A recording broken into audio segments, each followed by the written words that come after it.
Sobrang nalungkot nga si Carla sa biglang pagpaalam ni Jomar sa kanya.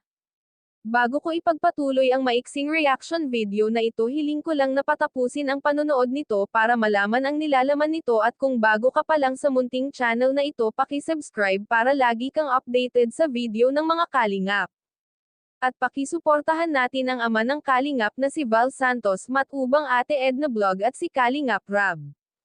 Isang mapagpalang araw sa inyong lahat mga kalingap, at shoutout nga pala sa patuloy na sumusuporta sa aking YouTube channel, lalong-lalo na sa mga viewers natin na walang sawang nanonood at sumusuporta. Salamat!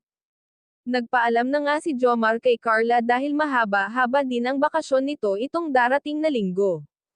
Nakakalungkot naman talaga dahil nasanay na nga sila na laging nagbabonding sa isa't isa.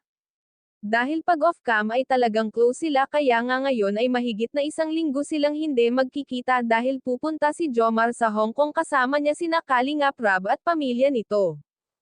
Hindi nila kasama si Carla dahil huli na nang may nag-sponsor dito ng cash para sa kanyang passport. At isa pa, may pasok din si Carla kaya hindi talaga pwedeng sumama.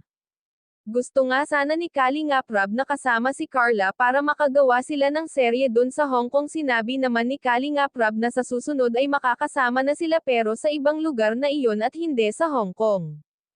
Makakasama ni Carla si Rose Ann. Iyon ang sinabi ni Kalingap Rab oras na maayos ang passport nila. Napakaswerte talaga ng mga Kalingap Angels. Maraming nag-e-sponsor sa kanila, isa na dyan si Joy na isa sa makakasama sa pagpunta nila ng Hong Kong. Maraming ang viewers ang nagkokomento na sana daw ay kasama si Carla sa Hong Kong para masaya, kahit si Jomar ay nalulungkot din sa kanyang pag-alis. Hanggang dito na lang ang update ko mga kalingap, maraming salamat at God bless sa inyong lahat.